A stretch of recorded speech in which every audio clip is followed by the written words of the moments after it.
Hey guys, welcome back to my comic review series on IDW Sonic the Hedgehog, where I cover each and every issue. Today I am doing a review of issue 5, which is the beginning of the next saga of the comic, The Fate of Dr. Eggman. This new saga takes place directly after the events of the previous saga, The Fallout, where the first 4 issues took place. Since this is now a new saga, I will not be doing a recap this time. If you'd like to keep up to speed in regards to the current context of the story, I recommend checking out my previous reviews of the first 4 issues, or alternatively, if you want to read the comic for yourself, you can find them all on Amazon. This is the website where I purchase most of these comics, and you can get them at a very good price, as most of them range from $10 to $18. If you've never read IDW Sonic before and you want to get into it, Amazon is literally your best bet. It is the best online shopping site to purchase the IDW Sonic comics. Trust me, once you do that, you won't regret it. Another reason why you should purchase these comics, whether you prefer physical or digital, please support the people who worked on these comics. It's very clear to comic book fanatics like myself that this series is clearly made with a lot of love and care put into it, and they deserve every amount of recognition for the hard work they provided for us fans. It is not wise or recommended to pirate the comics or resort to going to online sites just to read that comic for the first time. Don't be like these jerks on Twitter where they will flat out disrespect the creators because they supposedly do the work for them for free. Anybody who thinks they have the right to say and do such a thing, shame on you. You are not a true comic book fan if you think that kind of behavior is okay. Anyways, case in point, support the team at IDW by purchasing their comics. They deserve every single amount of support for the amazing work they put into them. So let's talk about the main cover for issue 5. Gotta say, I love how anonymous this cover is, as we see a surprised Sonic standing in the shadow of what appears to be Dr. Ivo Eggman Robotnik. This can also be especially funny out of context, as it looks like Sonic is prematurely disgusted at what he's about to see. Definitely a good use for a reaction image on Twitter. This was drawn by Kyron Gates, and once again, his art style replicates that of Yuji Yukawa. Seriously, the fact that Kyron was able to do this still astounds me to this day. This man needs to make more Yuji Yukawa style covers. They are so good! We open up on the story where it sees Sonic fighting Sabatniks alongside SBO the Chameleon, one of the Chaotix members. The Batniks they are fighting are groups of 4 Antons from Sonic's CD and 3 Hoverbys from Knuckles Chaotix, and each of them are approaching in different directions. SBO says that the Batniks have them surrounded, but Sonic casually states that they have handled tough stuff like this before, and they must, quote unquote, get into the swing of things. Also, look at that smug smile on his face. That is hilarious, and I love it. And of course, with the use of the real superpower and teamwork, they do whatever this move is supposed to be to destroy the current ongoing Batniks surrounding them. As Sonic asks Espio if they have found Eggman yet, they are cut short by more Batniks approaching. They effortlessly take them out and free all the Flickies that were trapped inside. Sonic thanks the detective for his assistance and says that Eggman must be planning something big. However, Espio claims that this is not the work of the mad scientist, much to Sonic's surprise. Espio then elaborates on what he and the Chaotix have been investigating up to this point. They began their search in Imperial City, but unfortunately, they weren't able to find much aside from some wreckage. They later found his last known lab, which happens to be the same one from the opening cutscene of Sonic Forces, where they run into Orbot and Cubot, who even they, despite being openly cooperative, are unaware of Eggman's whereabouts. The computer in said lab that Espio is viewing displays no escape plan or any sort of personal traffic, which seemed like Eggman must have determined to win the last fight. The Chaotix crew looked around other Eggman bases, only to run into some familiar enemies. The backstory ends as Espio and Sonic are riding down the gondola, as Sonic questions why they called him in if they haven't tracked Eggman yet, and Espio replies that they kind of did. They have received an anonymous tip that had led them to a village where Espio will take Sonic to. Sonic replies that he should have skipped to the Eggman parts, but Espio remarks that he wanted to make sure the Bluebird understands the situation. Yeah, Sonic, let's not get too judgmental just yet. Anyways, afterwards, he heads out to the village with SBO following. Sonic eventually makes it to the village where, much to his surprise, is completely fine. He is greeted by Charmy B, another member of the Chaotix, along with some kids who are following him. Sonic reminds the young detective about the big guy that they found, and the latter goes to get him. And literally one panel later, we see a rather unusually looking Eggman who is now wearing a handyman outfit and with slippers for some reason. Yeah, I'm not even gonna ask. Oh, hey Vector. Didn't see you there. So this new Eggman, or otherwise known as Mr. Tinker, greets Sonic with a simple handshake, but Sonic does not buy this nonsense of an act. My man basically said, "It's a deal! Shake! Don't touch me." Mr. Tinker, however, claims that he does not remember anything at all, except how to build stuff as stated by Charmy. Sonic gives Mr. Tinker a little interrogation about all their past battles, but Mr. Tinker has no recollection of those either. Also, this parabola line got me laughing for a minute. I don't know why I find that so funny. Vector steps in and informs the fat man that this is just a case of a mistaken identity and tells him to get back to work. As he leaves, they begin to have a small discourse regarding Eggman's current state. SBO says that they basically found Eggman, but as a strangely, completely different person. And Sonic still wonders if it's just another cheap trick Eggman might be pulling, considering all the evil actions he had done in the past. According to Vector, they had interrogated and looked onto Eggman's current motives, and confirmed that his amnesia is literally legit. Sonic points out that Eggman could potentially try to commit a very extremely dangerous scheme, as in the past, he created a deadly egg contraption back on the egg carrier, shot at the full moon and blew it in half, used an ancient supernatural creature to tamper with time and space, and blast the entire Earth into 7 different pieces. As of now, with this apparent memory loss Eggman has sustained, the Chaotix are unsure what to do with him, questioning if it's ethical to punish someone for the horrid actions that were perpetrated, which they don't even remember a single bit of. At this moment, an old obese goat with a cane named Elder Scruffy, who is the head of the village, walks in and chimes in on the conversation and informs Sonic about why this new amnesiac Eggman is here and why he has no evil intentions as of late. At some point after the battle with the heroes, Eggman somehow teleported to this village with no warning, and the villagers had locked him up immediately. However, on the next day, he was able to free himself from his cell just to make his own, or reinforce it for that matter. Similar to what the Chaotix have tried to do, they too have questioned and tested him for a couple of days, but to no avail, as Eggman has not once showed any signs of his evil ways or aggressive behavior. Eventually, after taking into consideration that he was not fully himself, but as an entirely different person, they took him and nursed his injuries. In return, this new Eggman repaid them with actual respect by repairing anything that was given to him, whether it was little or as large as a windmill.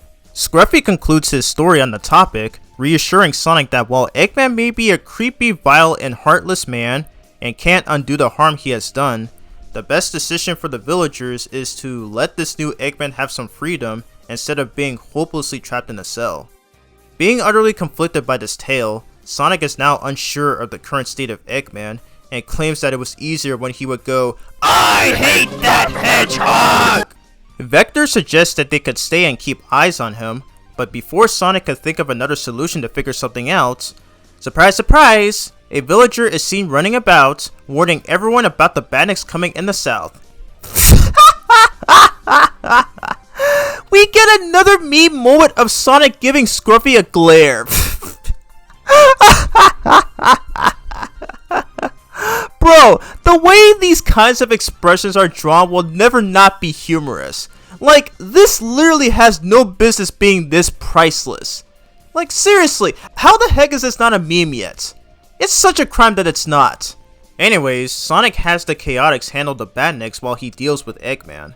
As he reaches the house where Eggman is in, he instead finds a frightened Eggman building barricades for the children to protect them.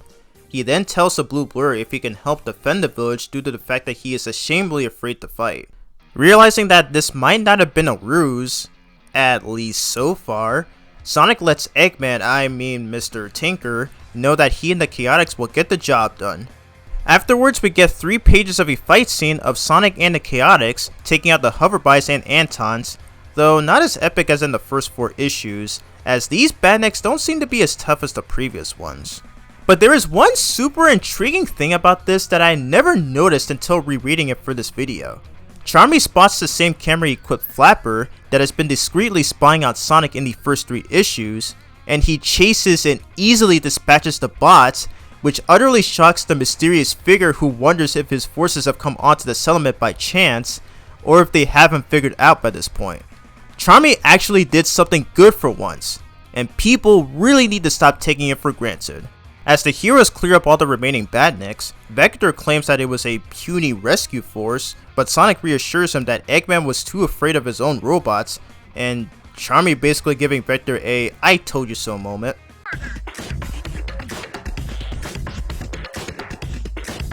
You're doing an "I told you so" dance, aren't you?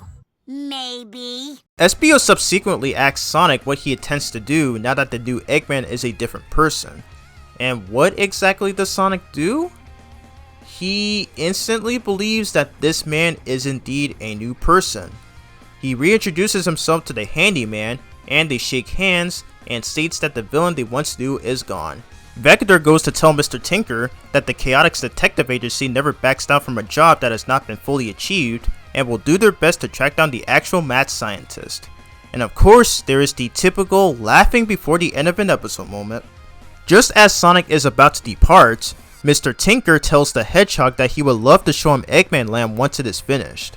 The Eggman Land mention catches Sonic by surprise, who wonders if Eggman slipped up at the last moment, or if his amnesia might actually be for real.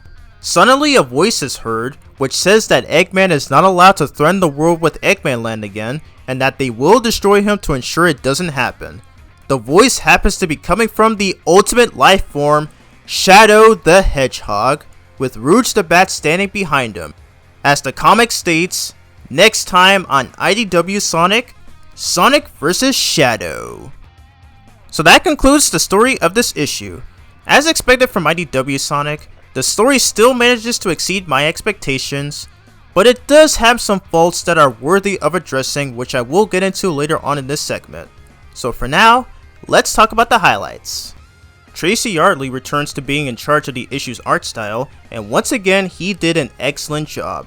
The characters' expressions are still good, the fight scenes are still well choreographed, and the details and visuals are still clean as always. One of the funniest moments is in this panel where Sonic rejects Eggman's handshake and goes, "Did you really think I'd buy this act, Doc?" I don't know why I find this response so funny, but you want to know what's even funnier? Sonic's expression in this panel. Forgive me for laughing so much, but it's so freaking funny and I can never not laugh at this. Could this be a reference to that one infamous panel from Sonic Universe issue 1 where Shadow did the same thing? That one ended up spawning tons of memes, so surely this one can be a meme too, right? Next highlight in the story are the Team Chaotix members, SBO the Chameleon, Charmy B, and Vector the Crocodile. I love these guys, and it always makes me happy to see a plot that revolves around them. Behind Team Sonic and preceding Team Dark, they are my second favorite trio in the series, as they all have good chemistry, respectable dynamics, and are impressively compelling at working together when it comes to investigating secrets or fighting their enemies. Whenever I revisit Sonic Heroes, I would always play their story campaign next after Team Sonic's, because not only are they my second favorite team to play as, and I know this might sound like an utterly shocking thing to most people who have played the game, but I actually like the idea of the mission-based stages for their team. Now hear me out, I'm not saying it's the best, but it is not as bad as many people consider it to be. I see so many critics and reviewers criticize Sonic Heroes for some of the seemingly questionable design choices, and that includes the Team Chaotix's missions. I admit that I do agree with some of those criticisms, as the game is known for that kind of stuff, but for Chaotix, however, I disagree. There are a lot of detractors who immensely despise these guys' missions and believe that they are some of the worst parts of the game. My response to any of you Sonic Heroes players out there You have to practice and get good. Why do I say this? Well, let me break it down as to why I am in defense of their missions. Most of these missions are very simple and not as counterintuitive as you believe they are. For example, missions that have you finding a certain amount of collectibles are not RNG, and said collectibles are always placed in the same exact locations each time you revisit those stages, unlike in Sonic Adventure 2's Emerald Hunting stages, where it is the complete opposite. And for the harder missions like Grand Metropolis and Mystic Mansion, which most players consider to be the worst one in the game, not even those are as terrible as they sound. If you are able to memorize the layout of the stages and the placements of the collectibles, you will find that these missions are actually really easy and not stress-inducing. I'll admit that when I first played the game when I was younger, I struggled with these missions too.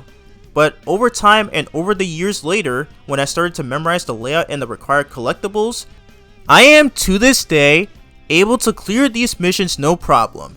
You are more than diligent enough to easily complete these missions with minimal frustration if you actually took the time to get used to the exploration aspect the game wants you to do, as you are taxed to find collectibles in order to progress. That's why I don't view it as a bad design choice, but a feasible alternative for beating a level rather than going from point A to point B. I can understand why people would not like the Chaotix missions, and that's completely fine. The only time I can agree with this subject is if you're talking about some of the extra missions which are required to 100% the game. Okay, did I just spend 3 whole minutes talking about Sonic Heroes in this video? Jeez, what is wrong with me? I am so sorry. Not. As I said earlier, the Chaotix make their first appearance in this series.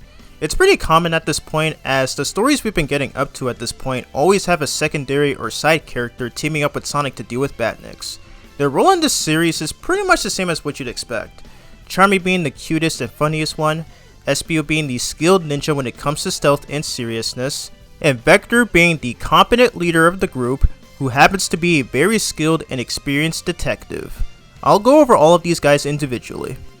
Starting with Charmy, I kinda think he's a very underappreciated character, and he often gets an unnecessary amount of hate, and to this day, I just never understood it. Yes, he's annoying and dumb sometimes, but not to the point where he becomes cringe-inducing. He has good moments, and that is especially displayed throughout this comic.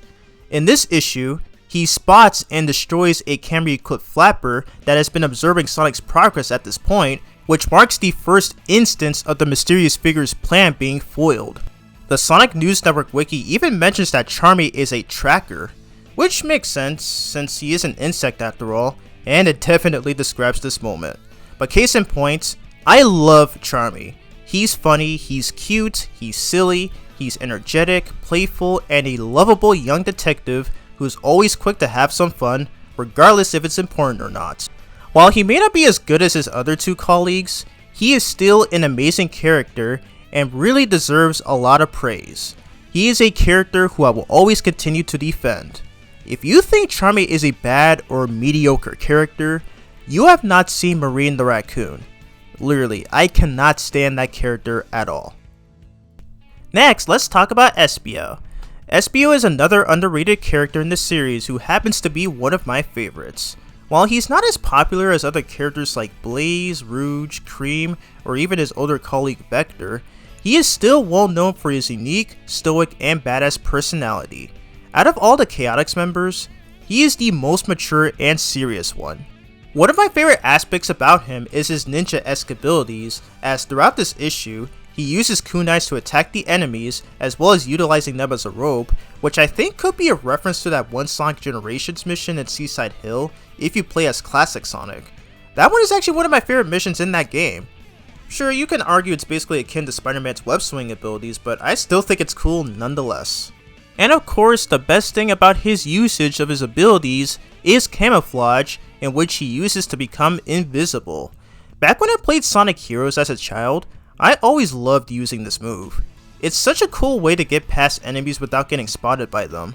I also love that the game had 2 missions that revolved around stealth, so you can literally take advantage of this ability. Unfortunately, we only see him do it once in this issue, but in future issues, he will definitely put it to good use. I'm so glad to see that the Sonic community shares the same opinions about Espio being such a cool character. Much like Charmy, he too is also underappreciated and deserves a lot more recognition than he already receives. And now for the main boss man of the group, Vector. Vector is a super amazing character and he is in my top 5 favorite Sonic characters of all time. This man is always such a joy to watch as he is very cool, a badass, very competent, and impressively intelligent as a detective, but also really hilarious at times.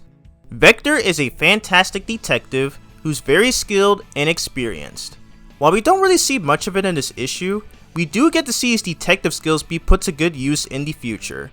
It's kind of a shame that he didn't really do much here, aside from giving us an explanation about Eggman's apparent amnesia, as well as fight some Batniks. I'll save my complete thoughts about him for the next review video, as there is at least one major flaw that doesn't make his high detective skills perfect. But for now, let's just appreciate that they're all here because Team Chaotix, as praised by the Sonic community, is one of the best trios the series has ever seen. They all have such a good dynamic, they all have great chemistry, they are a neat example of a group of comic relief detectives, and they work so well together and not once has it ever sucked. I love these guys so much and I wish they were involved more in the games. Sega, please for the love of God, give these guys their own game already. Like seriously, why haven't you done that yet? They all have their own sets of skills and abilities to search for and solve secrets or the exposure of people, and that will 100% work incredibly well, not just narratively, but also as an idea for a new gameplay mechanic. But alas, I know that's not going to happen anytime soon, knowing Sega's dumb decisions they have made in the past, and especially those darn mandates. But hey, a guy could dream. Next highlight is Dr. Eggman, or as he's now known as, Mr. Tinker. So, I already mentioned back in the issue 1 review that this series takes place after Sonic Forces, and we have yet another reason on why that is the case. After Sonic defeats Eggman at Forces, we didn't really see what happened to Eggman after the machine exploded, so it was unclear whether or not he was still trapped in null space. IDW actually addresses this, although they do not mention Infinite. The reason Infinite is never mentioned, or at all in this comic, is because, according to Sega, he is off limits.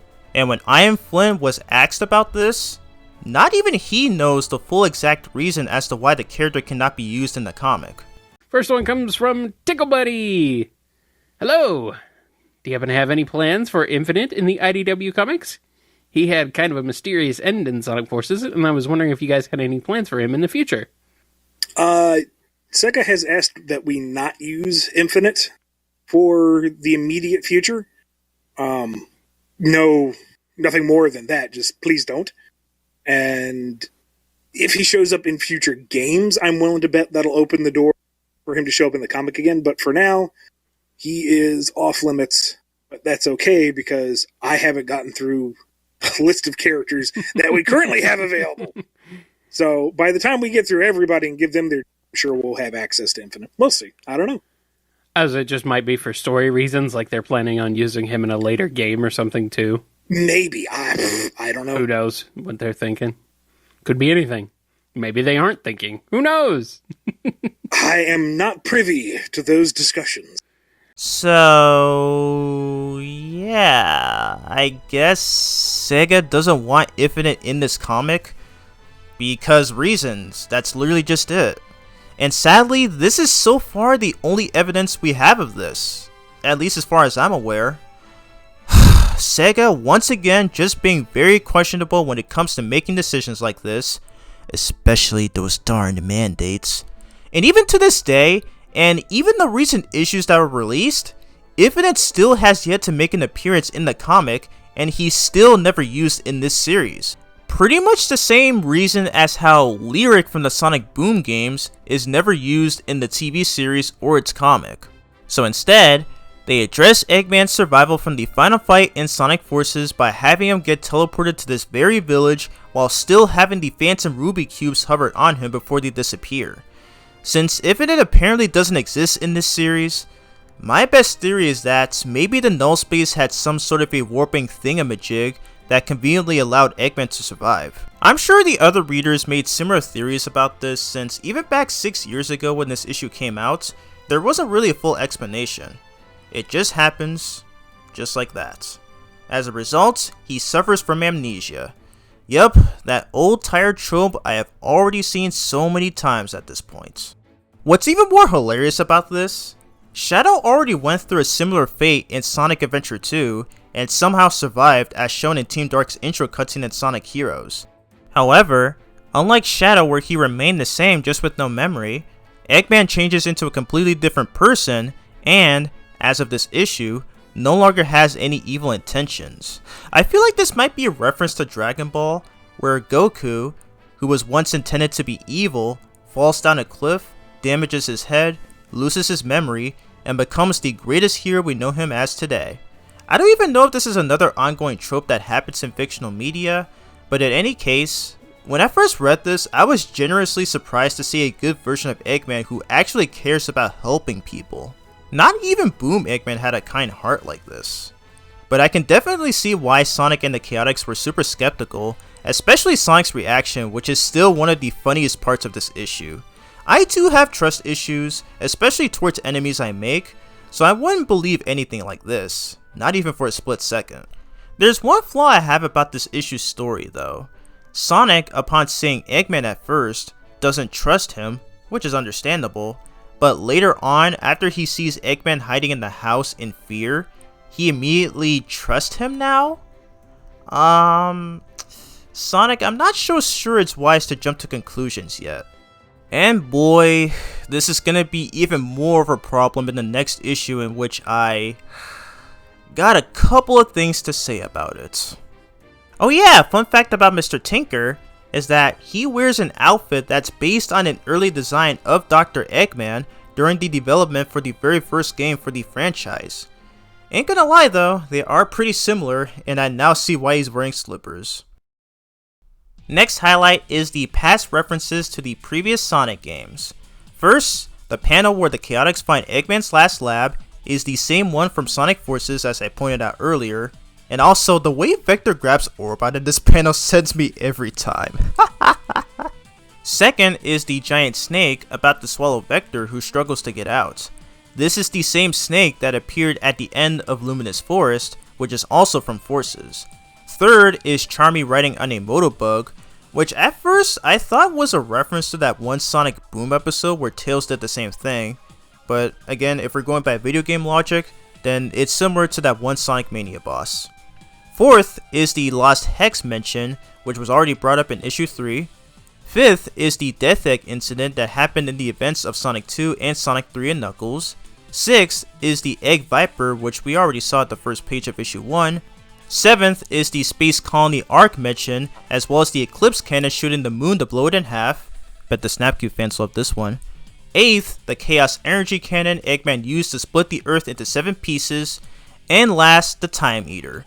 These are another great way to show that this series is set in the mainline continuity. And the last highlight is the Adventures of Sonic the Hedgehog reference, where in that show, every time Eggman loses to Sonic, he would say this iconic line. The amount of fan service in this comic never fails to amaze me. So for this issue, I'll give it a 6.9 out of 10. A weird but overall decent start to the arc. The Chaotix involvement here is great. I love these guys so much. Meme-worthy moments such as Sonic's expressions when declining the new Eggman's handshake and glaring at the village elder, fan service that was done right instead of being forced, and again, still no pacing issues. Alright, now let's move on to these variant covers and... Wait. What? Only 2 variant covers? Why? Why is the first issue still the one with the most covers? Now this segment's gonna even be more shorter. Unfortunately, this will end up becoming this comic's biggest trope, as several future issues will only have 2 variant covers. So anyways, let's analyze these. We have cover B, which shows Sonic casually riding on an Anton, who is not very happy about this disrespect.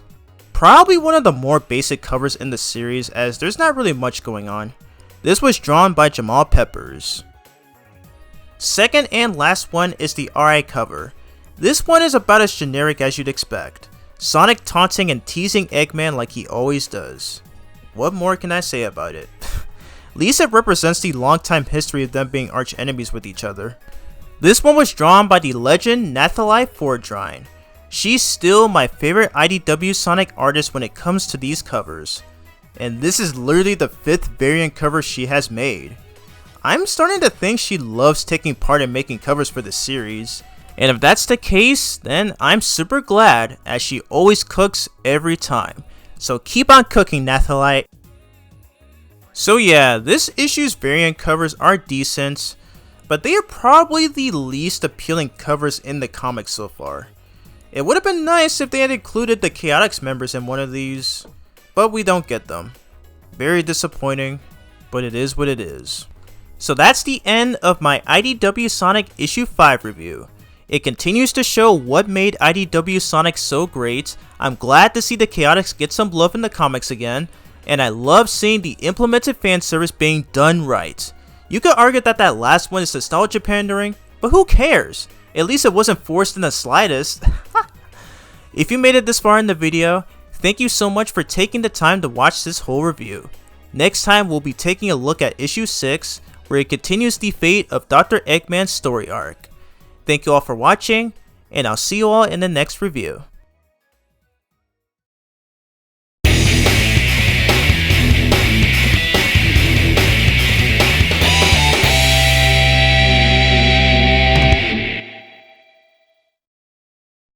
Hey guys, welcome back to my comic review series on IDW Sonic the Hedgehog, where I cover each and every issue.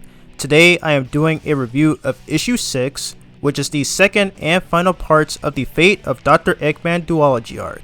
Before I begin, I'm going to give you all a brief recap of the events of the previous issue.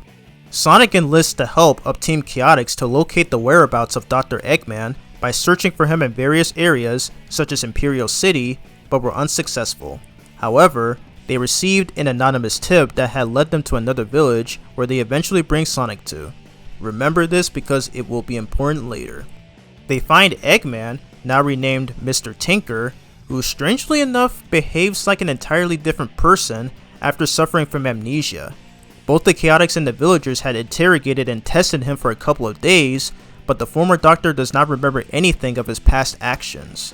After another Badnik fight, Sonic shakes hands with Mr. Tinker, who says that he would love to show the Blue Blur an amusement park he is making called Eggman Land.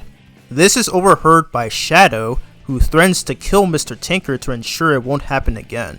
I like to think he's basically the fans who have PTSD from that titular stage from Unleashed. And it all leads up to this issue. The main cover for this issue is phenomenal. Sonic and Shadow are going head to head with each other, Dragon Ball style, with the Chaotix and Rouge observing the fight. And in the background, it features an anonymous silhouette of Eggman, which is kinda giving me some Frieza vibes. Probably the best looking cover A art that IDW has seen so far, as it does a terrific job getting readers interested in the comic. The art was done by Jonathan Gray, while Matt Herms handled the coloring. This is the third IDW Sonic cover they have made together, since they have also made the Spencer's variant cover from the first issue and the RI-B cover from the second issue. I really love Jonathan's art style, and I think he really peaked with this one. We pick up where the last issue left off, as Shadow stands before Sonic, the Chaotix, and as the comic tells us, the reformed Dr. Eggman. Sonic tries to explain the situation to them, but Rouge says otherwise and reminds the Blue Blur how persistent Shadow can be.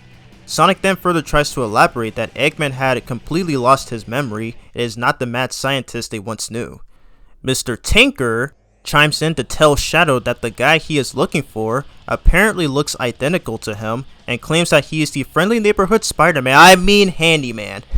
Of course, Shadow, being the arrogant edgelord that he is, ignores this and says that one suffering from amnesia does not make them any less dangerous. He attempts to approach Eggman, but is stopped by Sonic each time. Frustrated by this, Shadow tries to shove him out of the way, but Sonic responds by grabbing Shadow's arm and pinning him towards a wall. This leads to a fight as they begin to dash across the town, with Mr. Tinker basically saying, I knew I shouldn't have gotten out of bed today.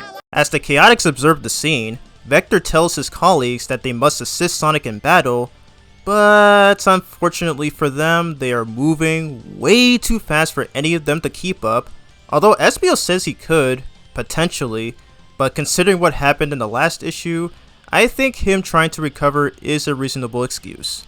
Charmy wonders what they should do instead, and Vector turns to Rouge and puts the blame on her for this. And here comes the twist. Rouge reveals that Shadow was already tracking down Eggman to kill him by any means necessary, even if it meant harming anyone who gets in his way, including the Chaotix themselves, as Shadow's not one who will pull any punches. She points out that them receiving the anonymous tip was convenient, because the main reason the Chaotix took part in this investigation was to bring in Sonic for assistance after verifying their target, and when she eventually leads Shadow to this village, which indicates that she was the one who sent that anonymous tip. Dang.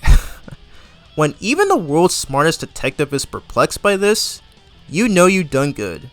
Also, notice how she quotes the word helped. What does she mean by that? I really hope that's not what I think it is, but I'll save that for the thoughts and opinion segment. Cutting back to the fight, Sonic and Shadow are now outside the town and are trying to outrun each other, with the blue bird taunting Edgy the Hedgie. Is this a reference to their second fight in Sonic Adventure 2?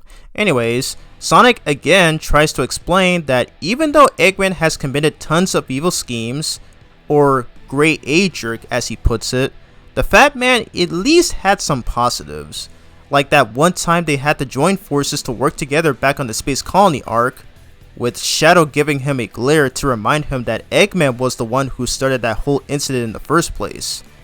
Yeah, not a good example, huh, Sonic?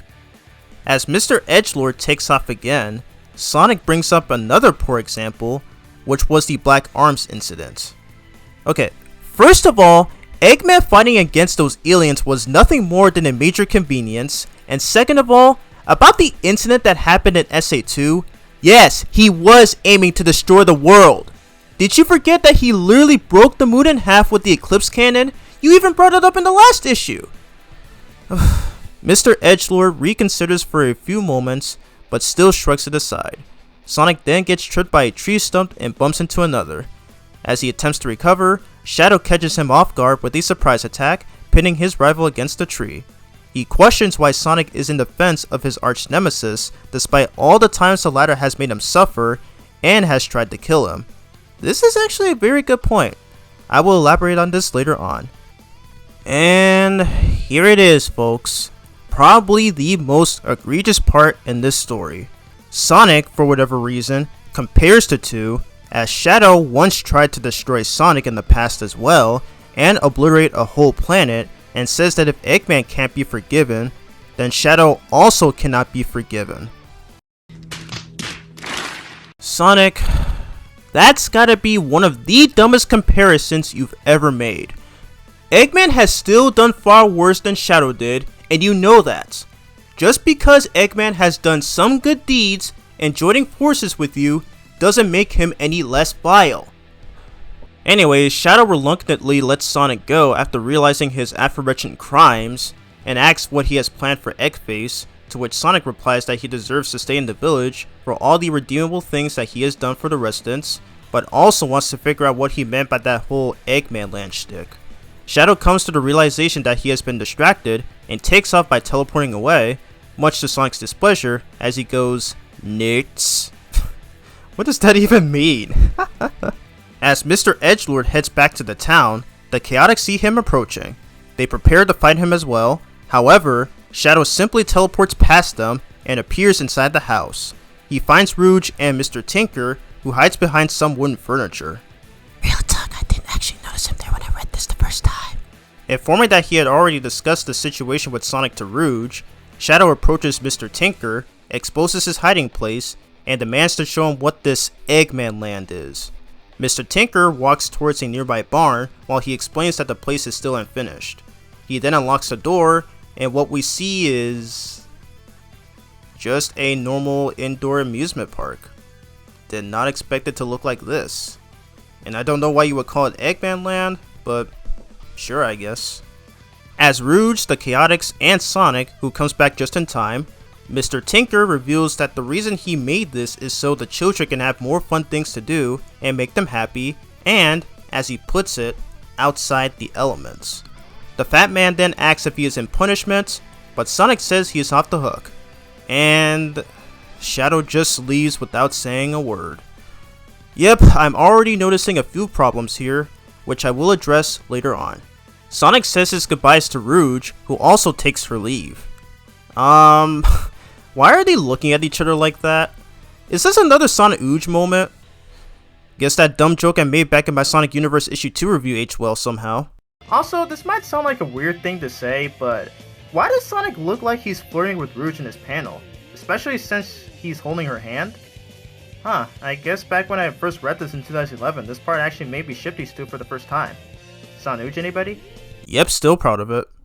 Rouge says that she will count the Chaotix's discovery as part of their successful gig, with no fees required, to which Vector and a skeptical Espio thankfully oblige. Afterwards, Sonic asks Mr. Tinker how the latter came up with the word Eggman Land, and Mr. Tinker says that he thought it was some sort of a nonsense thing that he believes that children would still enjoy regardless. Sonic thinks to himself that if this is still legit, or could be a sign that Eggman might have some of his memories back, or lack thereof. And of course, in your typical main protagonist fashion, Sonic fully gains the trust of this new amnesiac Eggman and promises he will stop by from time to time. Meanwhile, at the Eggman themed base, Orbon mentions to the mysterious figure that the flotillas, meaning a fleet of ships, are currently heading into position. The mysterious figure finally reveals himself as he stands up from his chair. He is revealed to be... What? Didn't we just see him back at that village a few seconds ago? Is there another Eggman? A copycat? A clone? His relative? Or someone impersonating him? This doesn't make any sense. You made us wait 5 issues for this? Goodness. But I guess we'll have to find out what happens next. So that's the end of the issue story. Pretty interesting conclusion to the fate of Dr. Eggman's story arc, although there are still 2 more issues in which the graphic novel also considers to be a part of the saga, despite the fact that we know Eggman is alive and well in the form of being amnesiac. So as always with these reviews, let's talk about the highlights. Tracy Yardley once again takes charge in handling the art style, while Gemma Mass, Sean Lee, and Matt Herms handle the inking, lettering, and colors respectively. The characters are still designed and drawn very impressively, the expressions are still golden, the details are still nice and at other times pretty amusing, and the action scenes are still pleasantly enjoyable. Pretty fitting idea to keep this art style, as this takes place directly after the previous issue. There are still some oddities with the art style, like how some characters are shown from a faraway perspective, but nonetheless, I enjoy Tracy's work on his own designs for these characters. Nothing more to say on what I already said about issue 5. Second highlight is Mr. Edgy the Hedgy himself, Shadow the Hedgehog. Got a lot of things to say about him this time, since I didn't really talk about him often since he only showed up once in the last issue. So we all know that Shadow is one of the most popular characters in the Sonic franchise, ever since his first appearance in Sonic Adventure 2 back in 2001. Originally, he was meant to only have a one-time appearance in this game, as he seemingly dies after successfully saving the Earth, along with Sonic, from the final hazard. Due to his popularity among the fans, somebody at Sonic Team, that being Takashi Iizuka, decided to revive and bring him back into the series and keep him as part of the main cast of characters for as long as the franchise continues, which led to him appearing in Sonic X and other various media. Since then, he has gained an immense amount of positive reception, even more than before, and it still stands true to this day. However, personality-wise, he has also gone through a lot of regression in recent years, notably since the 2010s era, and, much like Amy and Knuckles, is also one of the most misunderstood characters in the series. People often view Shadow as someone who is a massive edgelord boner, who would say stuff like, "Where's that damn fourth Chaos Emerald. Or, you're going straight to hell. Or, This is like taking candy from a baby, which is fine by me. However, those people tend to forget that this kind of characterization is not exactly who and what he is. You have Sonic 06, where despite that game's story being inconsistent and fundamentally flawed, one of the only things that it gets right is Shadow's character. He meant what he said in the final cutscene of his own standalone game, as he was no longer an edgelord, doesn't immediately act without thinking first, and no longer tries to prove himself to be better than Sonic, or anyone else for that matter. He was more mature, willing to help others such as his team, Gun, who he works for, or formerly worked for since all the games that came after Sonic Unleashed lack human characters besides Eggman, and including Sonic, who he is on good terms with. We even get an awesome cutscene at the end where he removes his inhibitor rings and plows through all the Mephiles clones. Still one of the best Shadow moments in any piece of Sonic media. Another great example of Shadow being greatly written, in which I'm utterly shocked that no one ever talks about, is in episode 68 of Sonic X, titled A Revolutionary Tale. In this episode, Shadow meets a woman named Molly, who greatly reminds him of his lost friend, Maria Robotnik, and begins to show attachment to her. Later on in the episode, after she felt disheartened by her comrades willingly giving themselves up to the Metarex, Shadow comes to her aid and helps her stop said Metarex. Shortly after her death at the hands of said Metarex, which is one of the most heartbreaking scenes in any Sonic media, Shadow comes across her grave and mentions that she was not only clinging to the past, she was also trying to see the future, which mirrors the final cutscene of the Shadow game as well as the events of Sonic 06. This also shows that Shadow deeply cares for others once he gets to know them more, and for as long as he knows they are good people and will gain his trust. Again, I am beyond shocked that nobody ever brings this up because, like the final cutscene of his story in Sonic 06, this is also one of the best Shadow moments in any Sonic media, and the most underrated in the franchise. This also carries over to the Archie comics, where he also has a mature and ardent personality, shows no signs of behaving like an arrogant edgelord, and actually cares on behalf of his loved ones, and is also on good terms with Sonic, and even offers enemies like Metal Sonic or Gamma to turn to the good side. This is how you write Shadow, and this is literally what he is meant to be as a character from this point on. Now, why am I bringing all of this up? Well, as I said before, Shadow is viewed as someone who is cool and edgy. And apparently, Sega and even Sonic Team think so too, as in the entries after Sonic 06, or actually since maybe the Rivals games, Shadow basically has the personality of Vegeta. In Sonic Freeriders, he goes back to being the out the edge guy who tries to prove to be better than everyone else. In Sonic Colors, particularly in the DS version, he was still kinda like that, but at least he had the decency to help Sonic and Tails gather information they needed about the Motherless, so I guess that's a plus.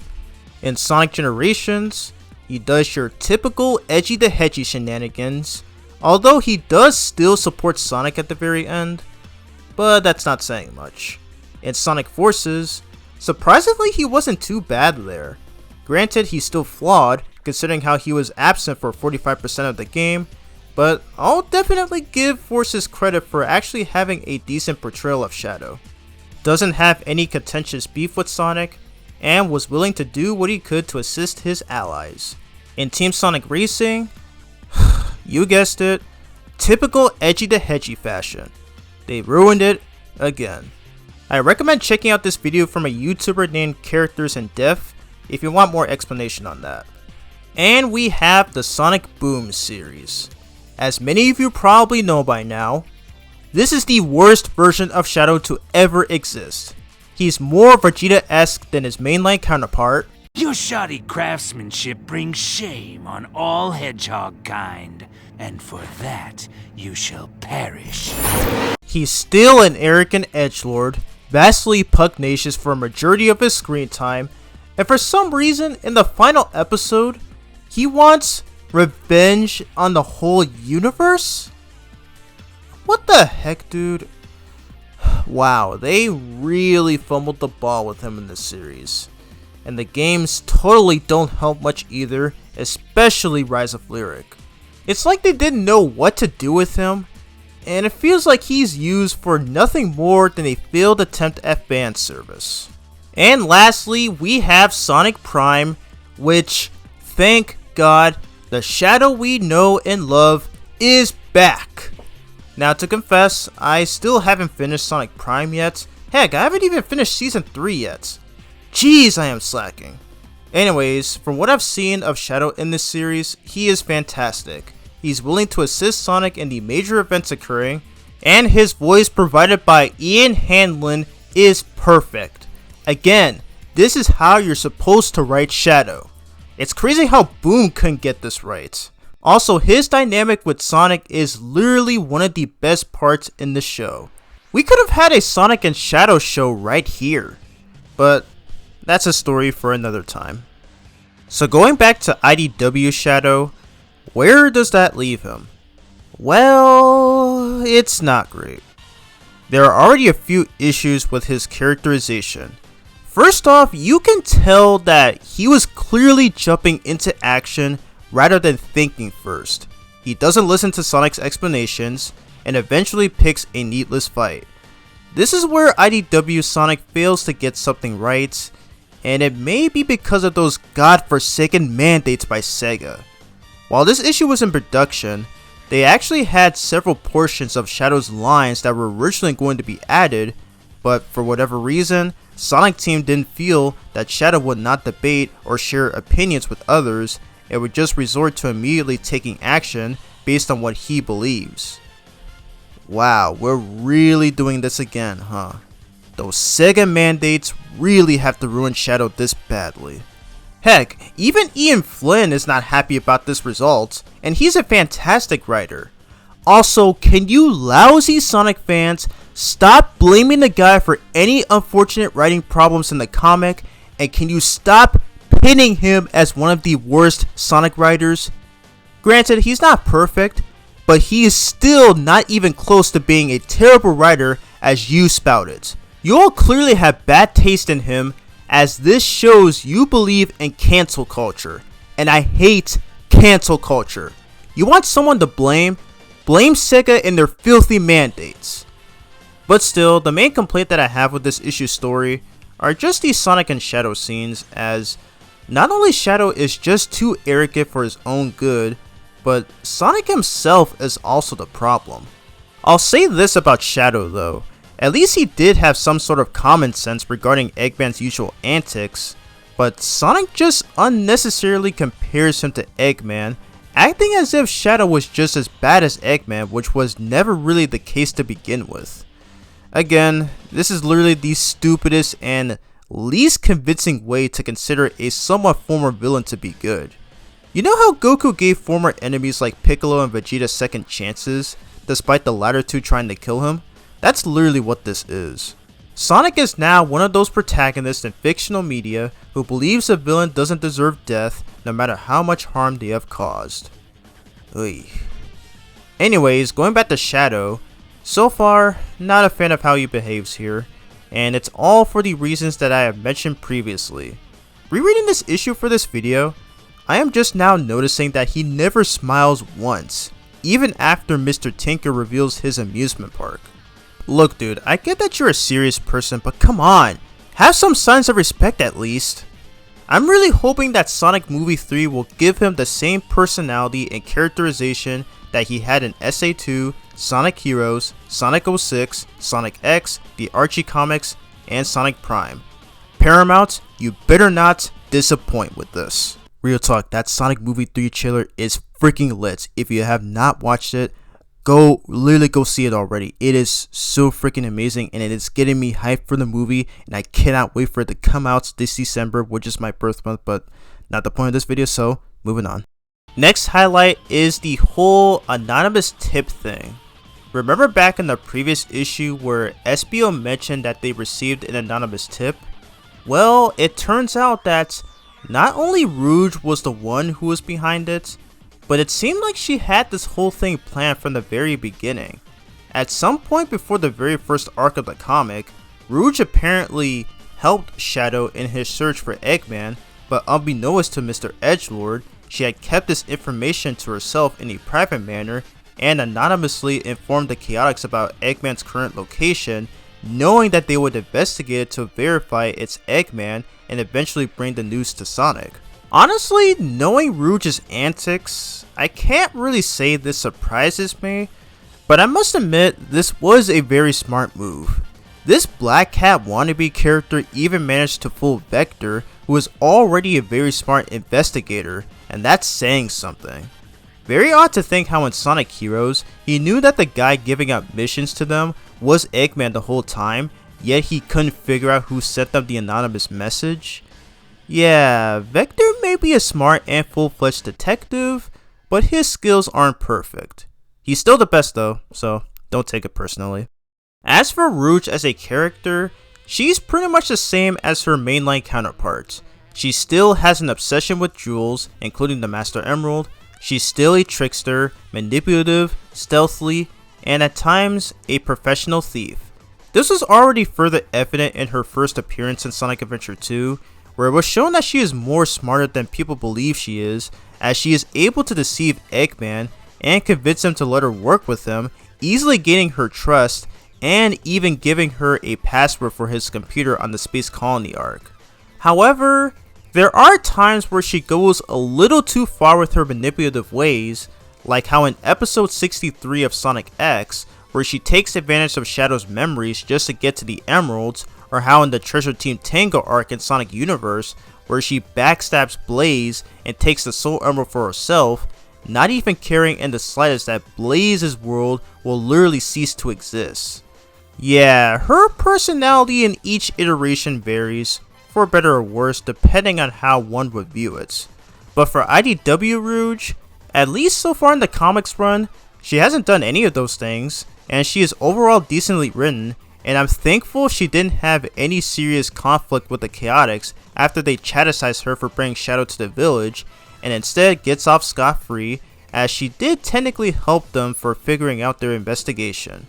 As for my opinion on Rouge, she's an alright character.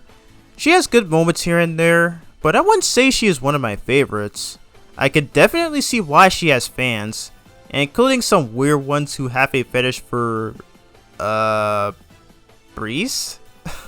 Yeah, the Sonic community on social media is odd sometimes, so why am I even surprised at this point? Also, does anyone find it cute and funny how she calls Sonic Big Blue?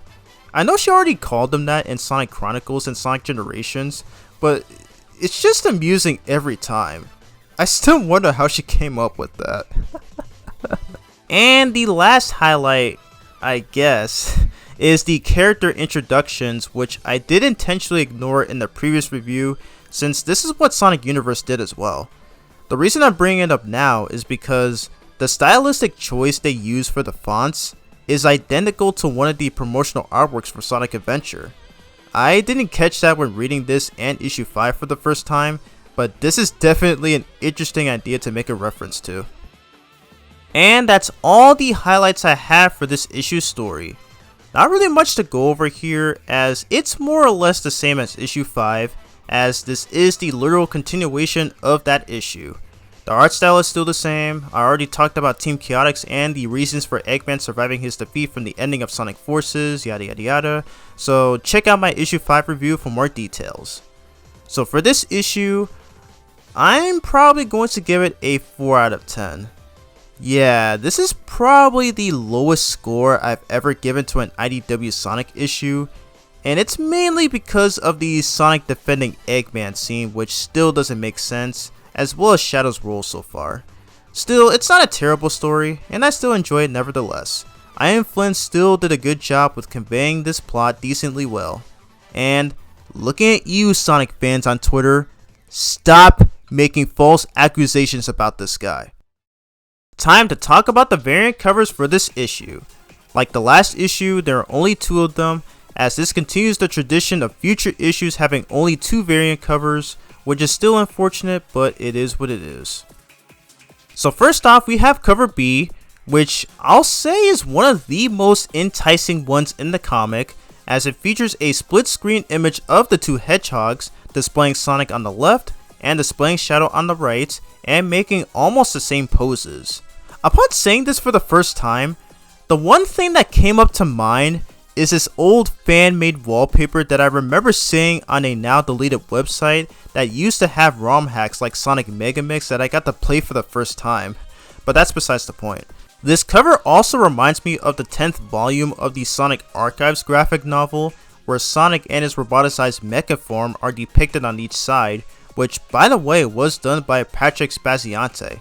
I love that man's work on those covers. As for this variant cover, it was done by Tracy Yardley, his first IDW Sonic cover since cover B from the first issue. I love the glowy effect he used on both characters, as well as the amount of lines to split the two up. While not one of the best IDW has to offer, it is still one of the more appealing ones in the series. Next and last one is the RI cover.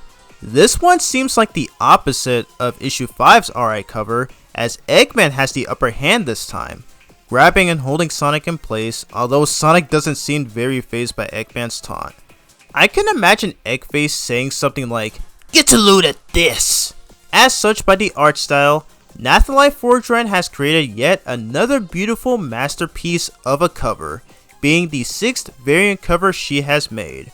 As always, Nath, keep on cooking with these covers. Out of both of these variant covers, cover B definitely stands out as one of the more coolest ones in the comic, and like the main cover, it does a good job on getting readers invested in checking out the issue.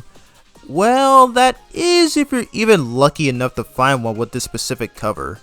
But I do hope to see Tracy Yardley make more covers going forward. So that's the end of my IDW Sonic issue 6 review. It almost continues to show what made IDW Sonic so great, but I'd be lying if I said Shadow's characterization was good in here, but it's not. And that's unfortunately something that IDW failed to get right. But that's a topic for another time. If you made it this far in the video, thank you so much for taking the time to watch this whole review.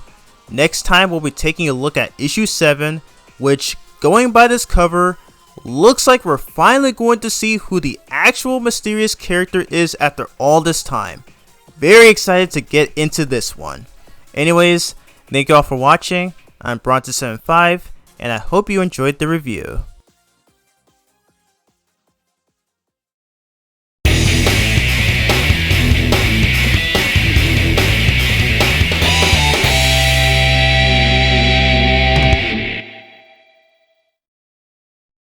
Hey guys, welcome back to my comic review series on IDW Sonic the Hedgehog, where I cover each and every issue.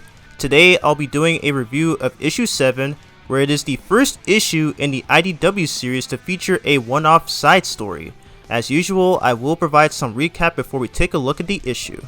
Sonic and the Chaotix are confronted by Shadow and Rouge, as the former threatens to kill Mr. Tinker, who is actually the real Dr. Eggman that's been blessed with amnesia.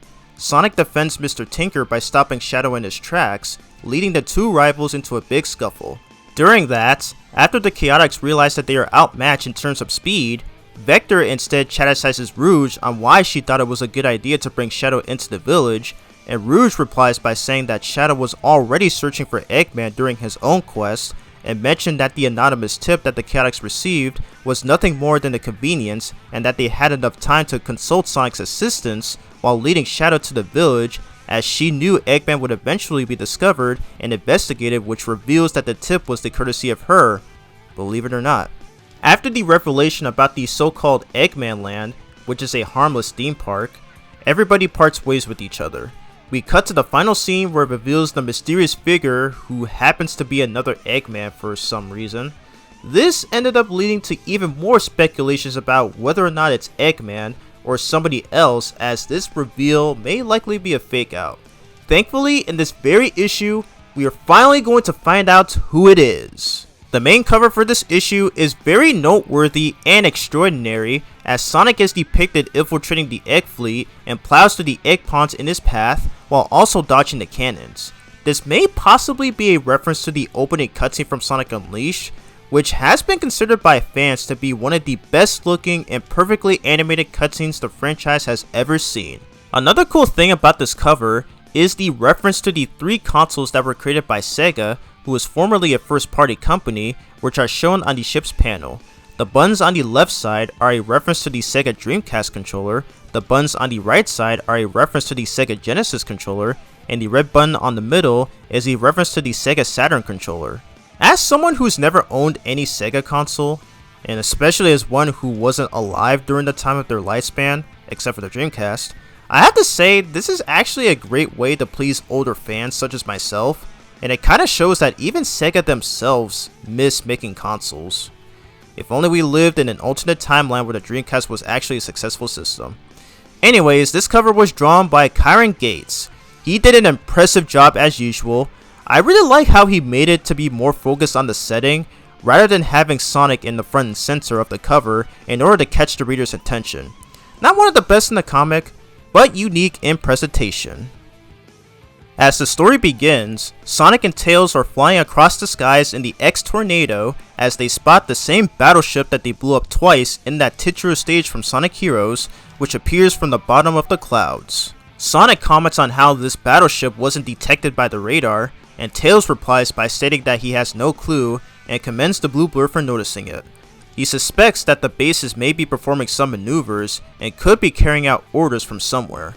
He hands Sonic the Miles electric device and tells him to connect it to any nearby computer and download any possible information it will reveal. Sonic, admitting he's not the tech guy, is not very sure on how to use the device. Thankfully, Tails had already customized it to have universal Wi-Fi accessibility, and the go button is all that Sonic needs to push. He then jumps off the X-Tornado and infiltrates the battleship. Also, typical Sonic fashion right there. Upon entering, he stealthily sneaks past an egg pawn, Insomniac Spider-Man style, then breaks in. Suddenly, Eggman appears before him along with a series of egg pawns. He begins to gloat about his latest genius plan, but Sonic cuts him off, calling him a faker, and explains that he already met the real Eggman, who currently has amnesia and who's obviously not involved in any of this. So the question is, who is this mysterious person that was behind all of the Badnik attacks in the first 5 issues? Well, seeing as how he's out of options to conceal his identity, he reveals himself to be none other than Neo Metal Sonic? What?!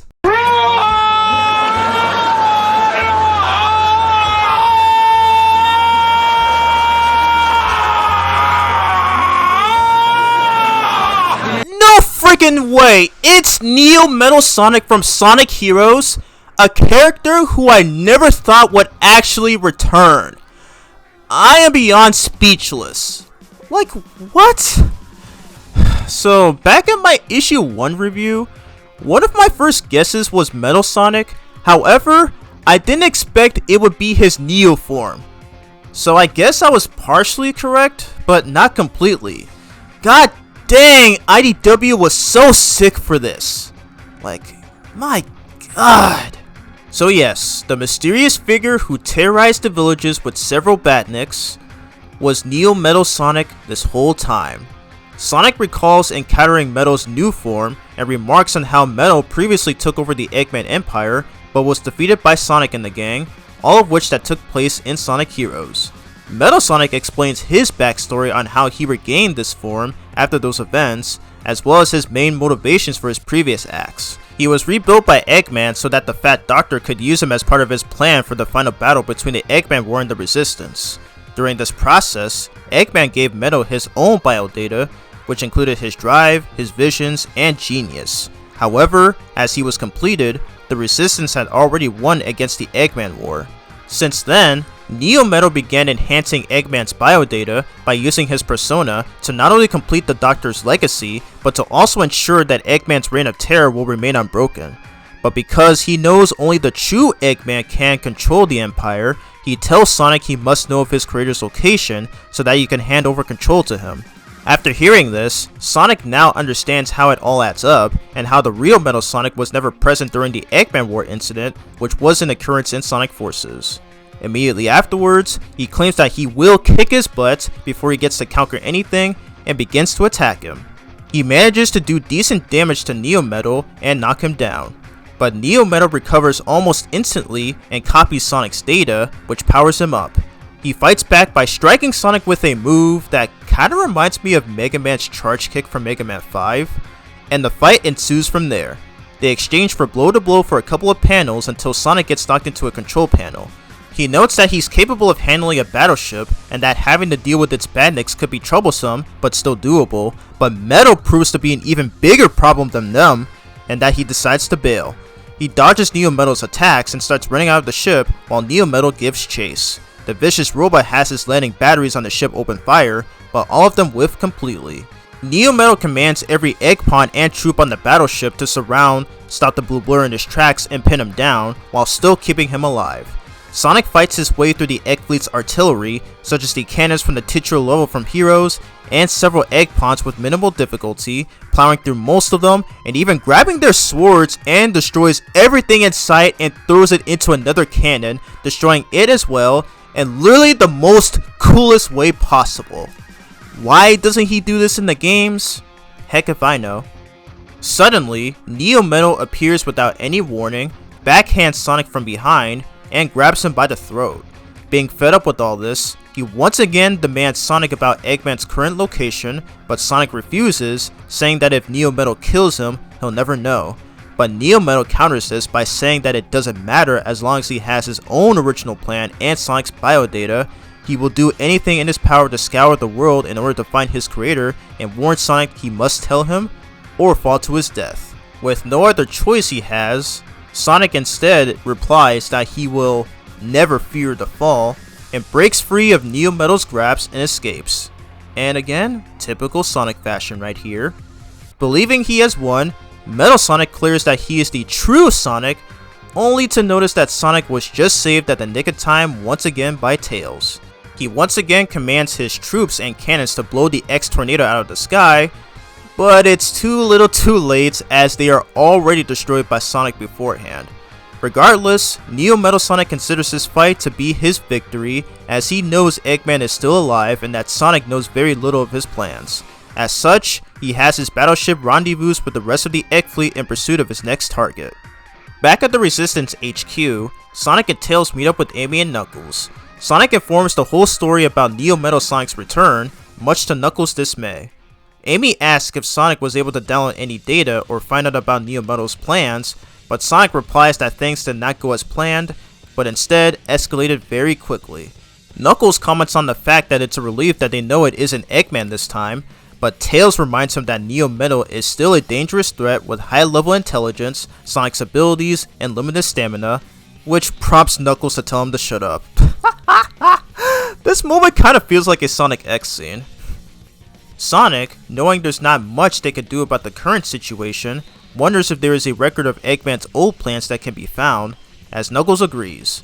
Amy takes this as an opportunity to send out a call to the rest of the Resistance, hoping they will find some evidence as well before all is lost. With this, knowing full well this plan will go as intended, Team Sonic celebrates with the real superpower of teamwork!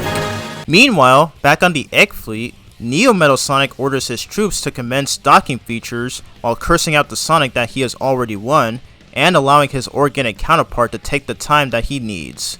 The final panel reveals that he has set his sights on his next target that I mentioned earlier, Angel Island, as well as a glowing green object indicated in the bottom of it, which is the Master Emerald, ending the issue's story. Holy cow, this issue was fantastic! Compared to the previous IDW issues, this was the one I looked forward to reviewing the most, as it is the best IDW Sonic issue by far. I already said that about issue 4, which featured Blaze and Tangle as its main highlights, but this is on a whole nother level. First off, this art style was so flippin' awesome! Like, what the heck? Look at the way Sonic jumps out of the Egg Fleet battleship. It's so cool. This shot of Neo Metal Sonic's reveal is so well detailed. This whole fight sequence of Sonic and Neo Metal through all these panels, which is so anime and manga inspired. Sonic doing a Mr. Krabs move against all the egg pods and creates a hole through a cannon. Oh my god, this art style is so fantastic. Ah!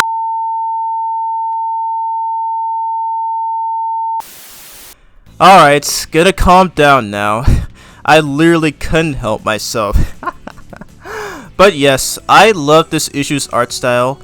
It's one of the best looking ones in the comic, and it totally fits for the fight sequences. This was handled by Adam Bryce Thomas, and I gotta say, this was a massive improvement over his work on issue 2.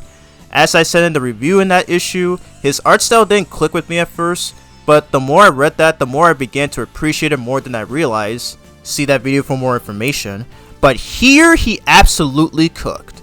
The fight scenes especially make it extremely superb, especially with a lot of action throughout the rest of the fight.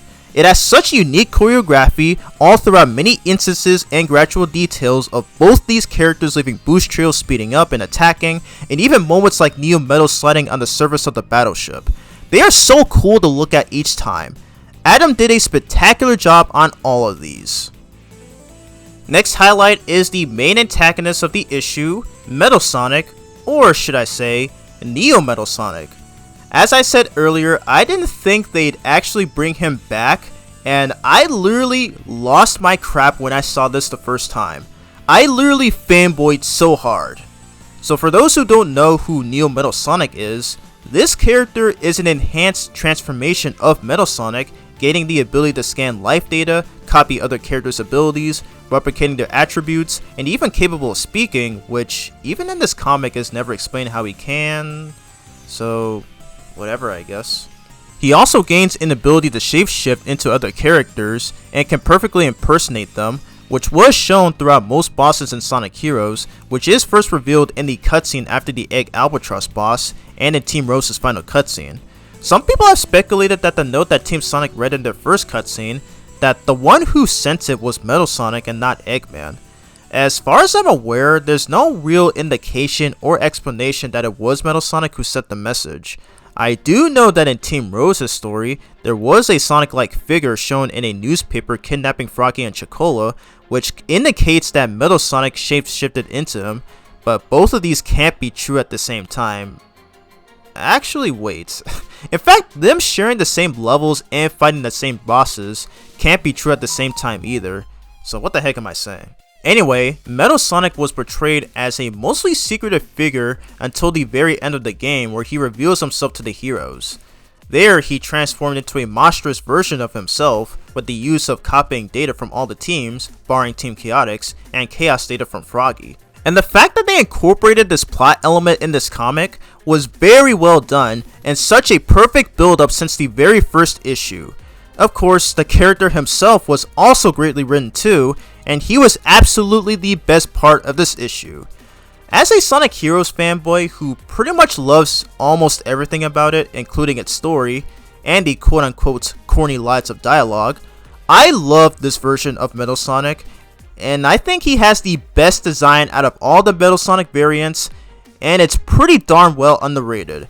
And to see that IDW brought him back was literal chef's kiss.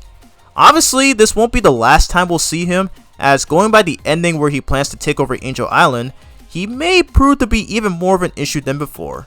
Once again, staff at IDW, thank you so freaking much for bringing him back. Next highlight in the issue are the references, callbacks, and Easter eggs. First, the device that Tails gives Sonic in the beginning is the Miles Electric, which has been used in a couple of games since Sonic Unleashed, and it's also in the Paramount film series as well, which is also really cool. Second, when Sonic jumps off the X Tornado, he makes a pose while doing a free fall while nonchalantly crossing his arms. This is a reference to Sonic Lost World and Sonic Forces, where if no buttons are pressed during the free fall sections, Sonic will turn around and make an annoyed expression with his arms crossed. If you weren't aware of this before, now you are. Third, the goggles that Tails wears while he pilots the X Tornado bear a resemblance to the ones he wore in the Sonic Riders games. Was this foreshadowing? Fourth, this pole that Sonic grabs onto is identical to the ones in Sonic Heroes, which is normally activated with a wind-based attack. Fifth, Metal Sonic being repaired by Eggman in the flashback pays homage to the opening scene of the Sonic OVA movie. Not sure if this was intentional or a coincidence, but either way, still a unique touch. 6. In this panel, Sonic mentions that he will never fear the fall. This line is derived from the main theme song of Sonic 06, titled His World. This is the second time a vocal song from a game is referenced in IDW, the first being issue 2.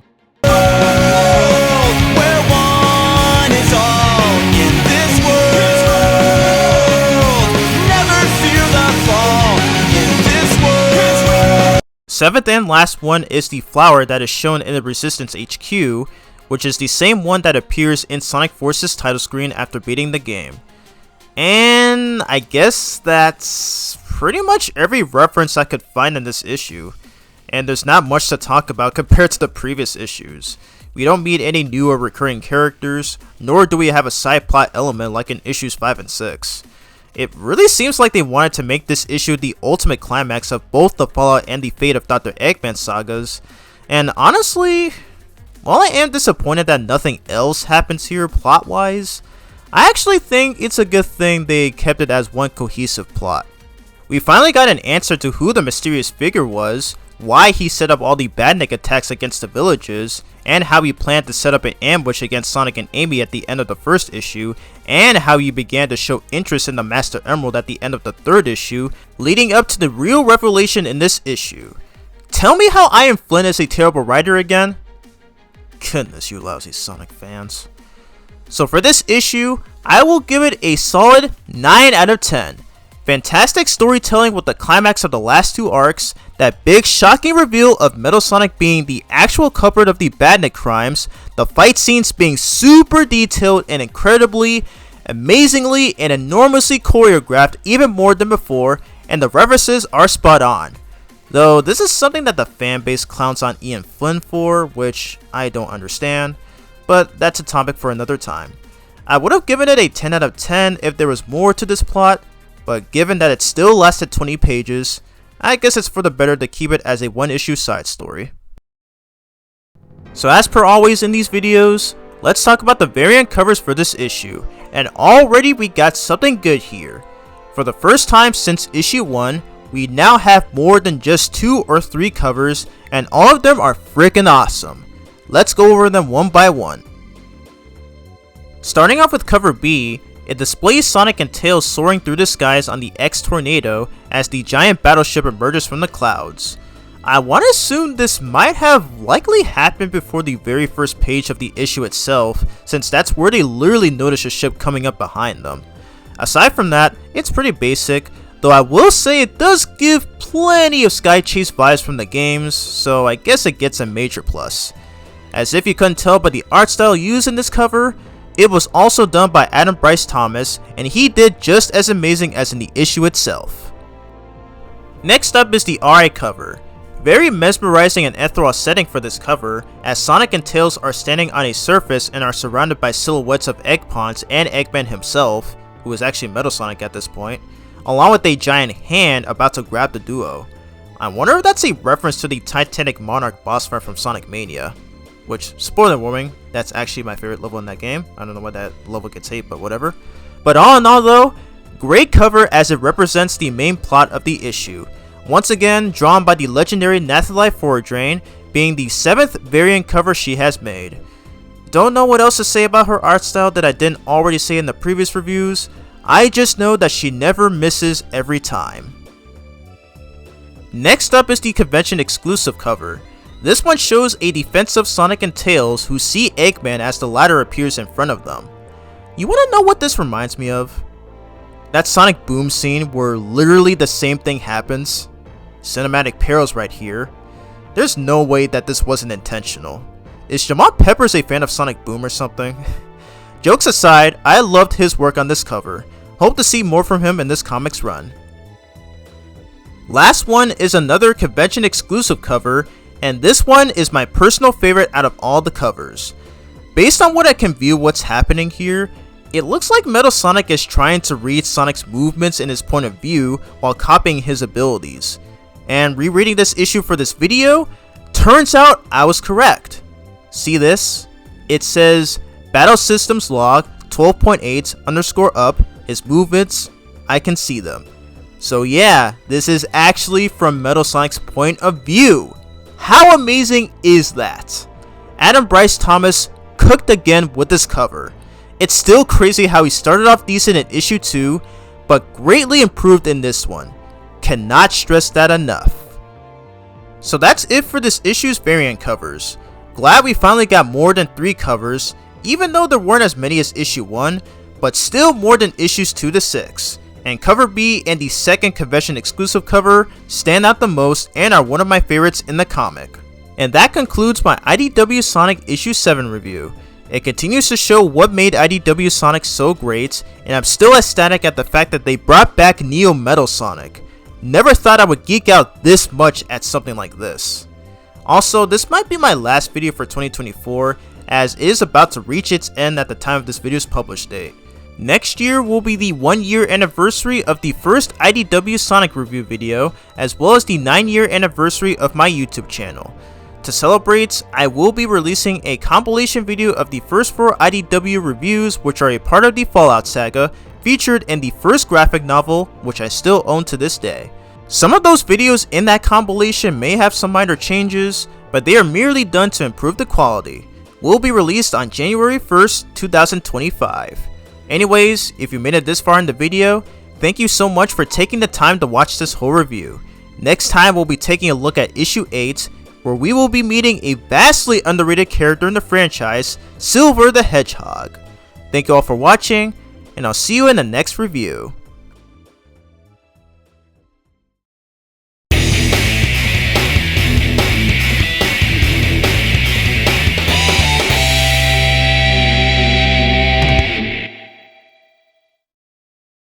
Hey guys, welcome back to my comic review series on IDW Sonic the Hedgehog, where I cover each and every issue. Today I am doing a review of issue 8, which is the final part of the second saga of the series, The Fate of Dr. Eggman, though it is titled Silent Support for this issue. As usual in these reviews, I will provide some recap before we head into the story. Sonic and Tails discover a giant blue battleship that they blew up twice in Sonic Heroes, and Sonic jumps onto the battleship and infiltrates its base. There, he runs into Dr. Ivo Eggman Robotnik, who was about to reveal his next plan, but is interrupted by Sonic, who exposes him for being a fake, as he already met the real Eggman, who has amnesia at this point. This causes the fake Eggman to reveal himself as Neo Metal Sonic, the one who is responsible for all the badnik attacks that have assaulted the villages. After a brief backstory, Sonic and Neo Metal engage in an awesome fight, although Neo Metal gains the upper hand after copying Sonic's data. As a result of not being able to handle this on his own, Sonic attempts to escape, but Neo Metal follows in pursuit, ordering his cannons to put a stop to the blue blur. The blue blur takes care of the egg pawns and cannons with minimal effort, only to get sneak attacked by Neo Metal from behind and grab him over the edge, forcing him to tell him where Eggman is. Sonic then eventually breaks free and is saved by Tails. They return to the Resistance HQ, where they tell Amy and Knuckles about the current situation. Sonic gets an idea that they could find some sort of record for Eggman's old plans, with Amy letting the rest of the Resistance know by sending out a call. At the end, Neo Metal makes his way towards his next targets, Angel Island and the Master Emerald, and it all leads up to this very issue where Sonic will carry out his next mission.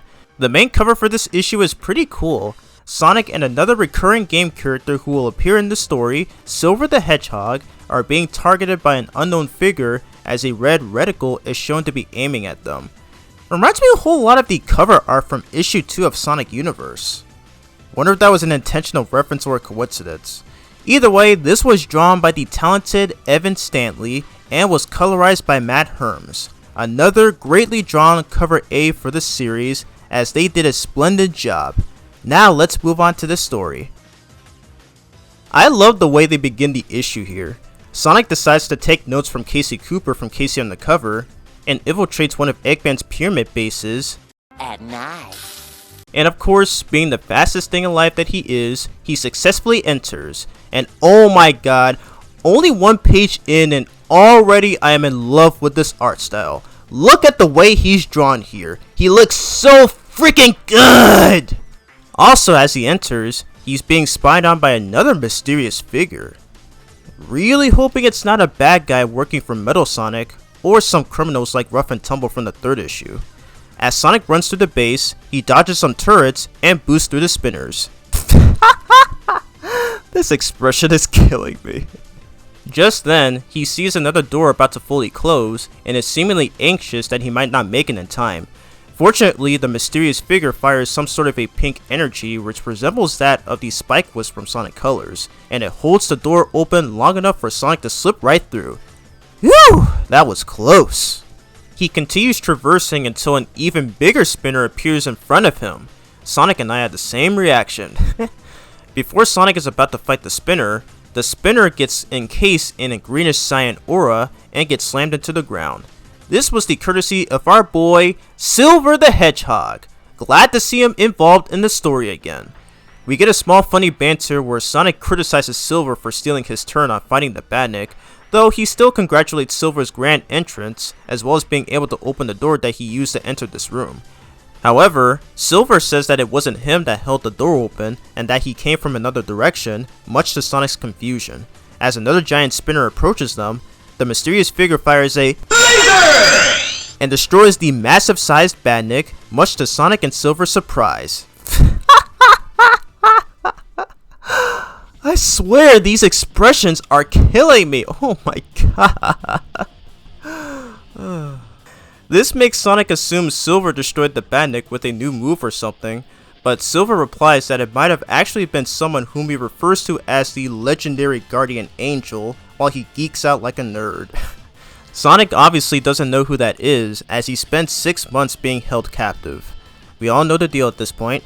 See all of my previous IDW reviews for more details. Silver gives an explanation about the so-called Guardian Angel. Multiple units from the Resistance have reported sightings of the mysterious person who would occasionally assist them in battle by turning the tides, but has never officially joined the army. He further elaborates that the Guardian Angel had already saved him more than once at this point, expressing his enthusiasm. Sonic casually asks Silver if he is a fan of this person upon returning from the future.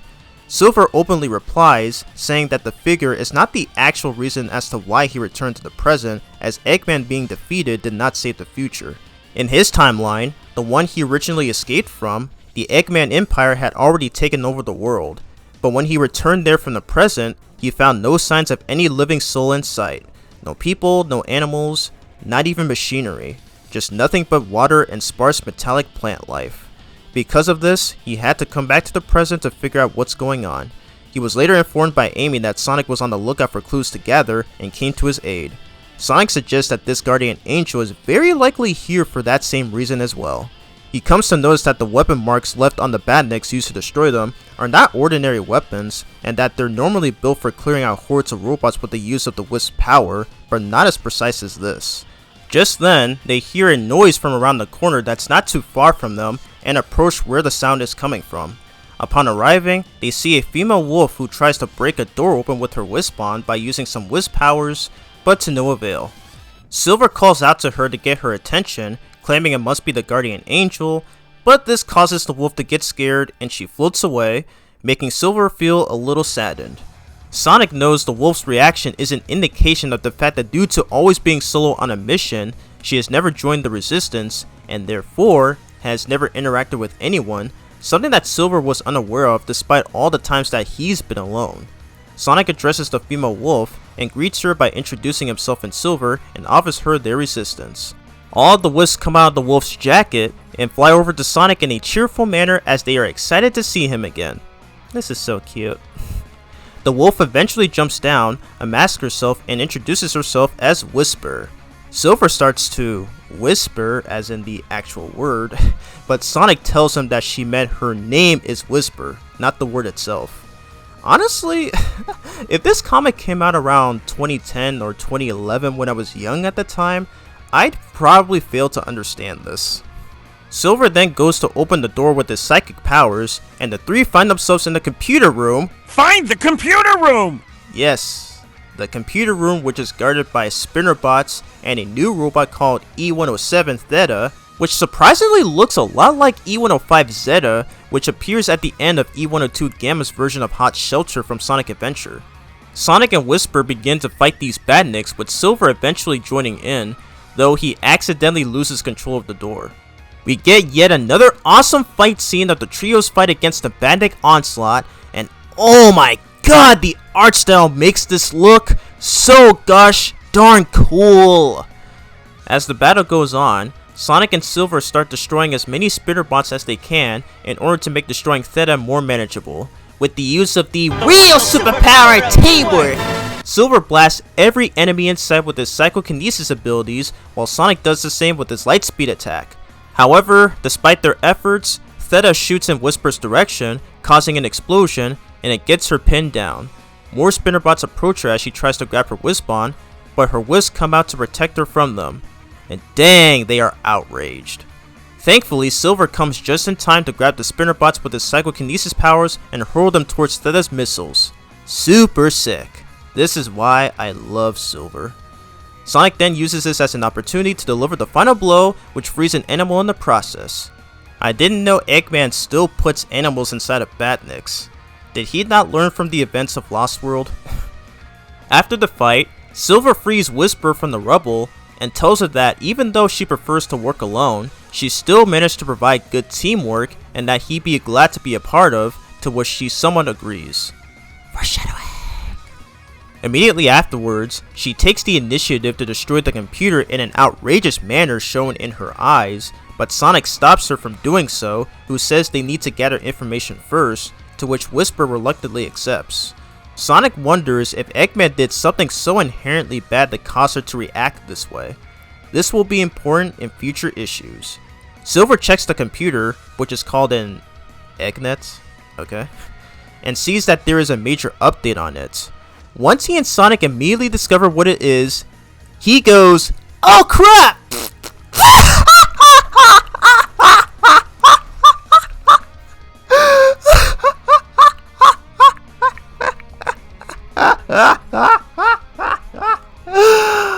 Oh my god, this moment right here got me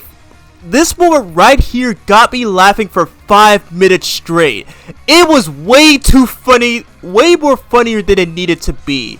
I can't believe Sega actually allowed this. God, I love this writing so much.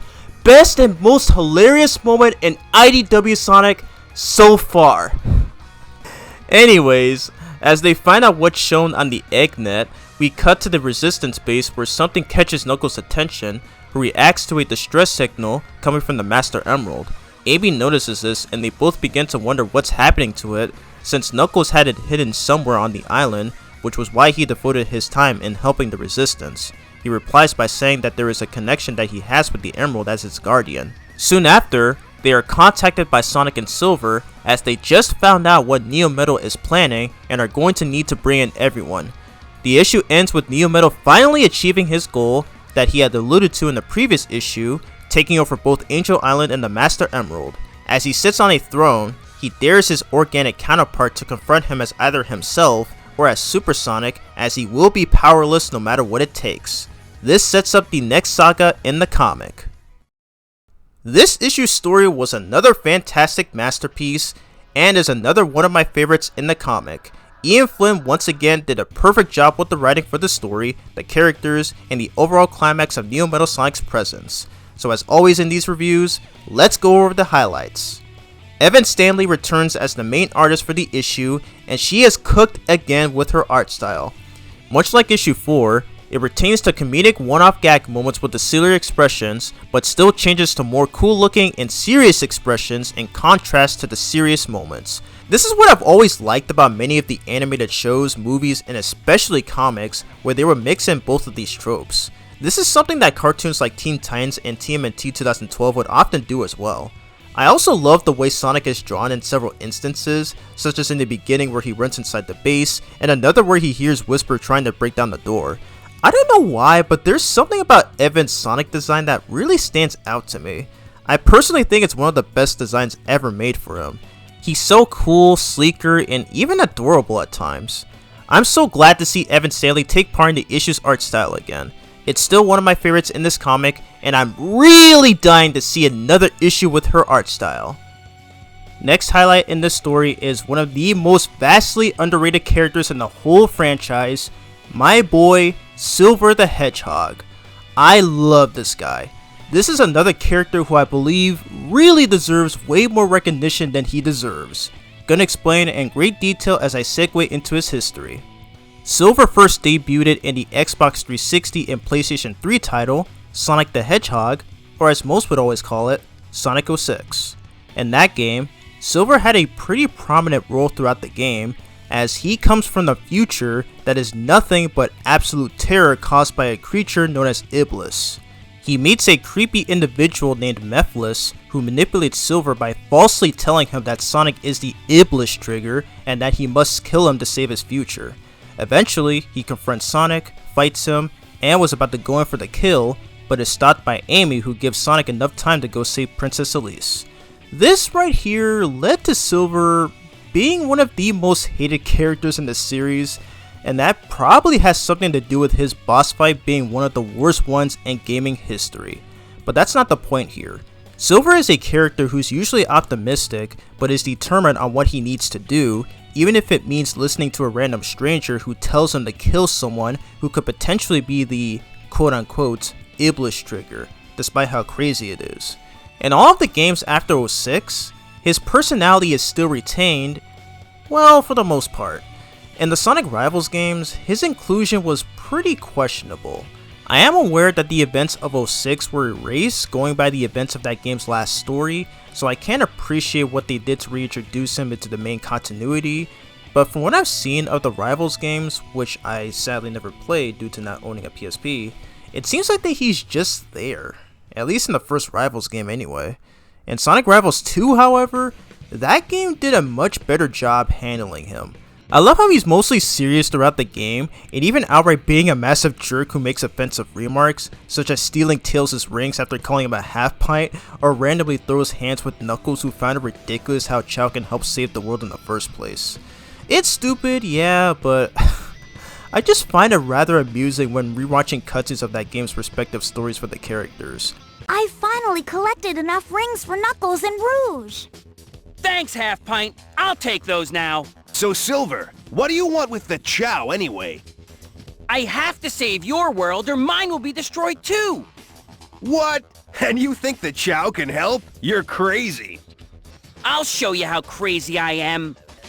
Oh yeah? Bring it on! Also, him having Espio as his partner was that game's biggest highlight. I love seeing these two interact together. Such a shame we don't see it often in the games. And here's where the 2010s come in.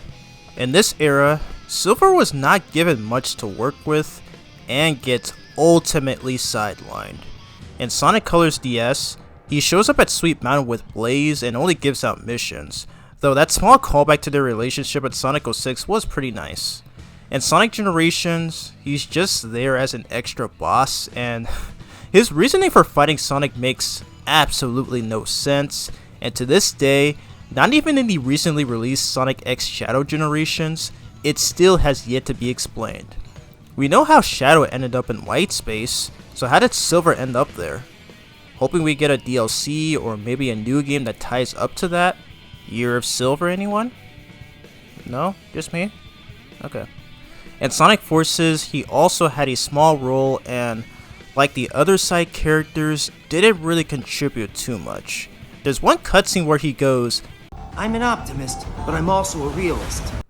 Seriously, lines like this are why I can't take Force's story seriously anymore. The only good thing about his inclusion is his fight scene with Infinite, but that's not saying much. Game still sucks and the writers somehow ruined Silver, and it's not even so bad it's funny, it's just sad. And in Team Sonic Racing, while I never really played much of its story, Silver appears mostly clueless to jokes, taunts, more naive, and perhaps even incompetent. I recommend watching this video from a YouTuber named The PJ Show, as he provides better explanations on that. So, where does that leave IDW Silver?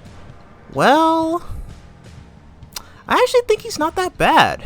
He's written pretty consistently, and I believe IDW does a compelling take on his character. I've seen a few people criticize this incarnation of Silver, claiming that he's often more goofy, a dork, and less serious than his mainline counterpart. And I'm like, guys, it's really not that deep. I think it works well for his characterization in this series.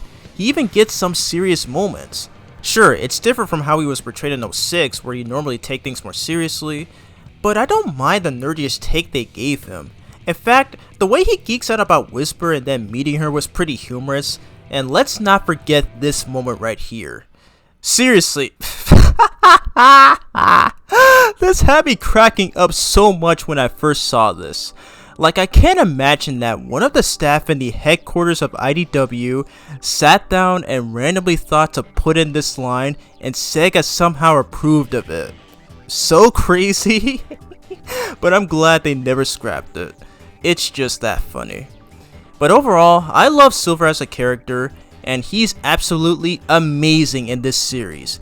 He may be goofy, nerdy, and dorky at times, but he still has tons of great moments, and IDW has done him justice as well. This guy really needs more love, and much like the Chaotix, he deserves to get his own game. It's such a crime how he hasn't gotten one yet. Next highlight is another new main character created exclusively for this comic, Whisper the Wolf. She's awesome, and she's another one of my favorite characters.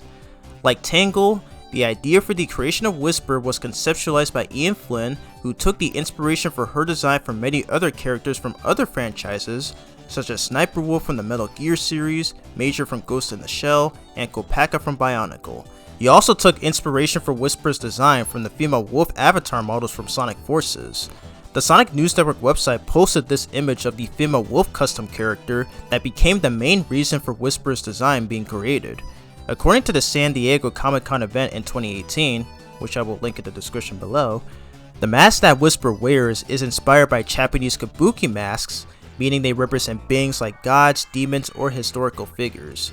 And the idea for her mask came from a kabuki mask costume that can be worn by the custom avatar in Sonic Forces, which was one of Evan Stanley's favorite costume outfits, and decided to add a mask to contribute to Whisper's personality, and Ian Flynn, upon seeing this idea from Evan, agreed and thought it was great to come up with another idea of making the mask a sniper scope and a whisk communication device.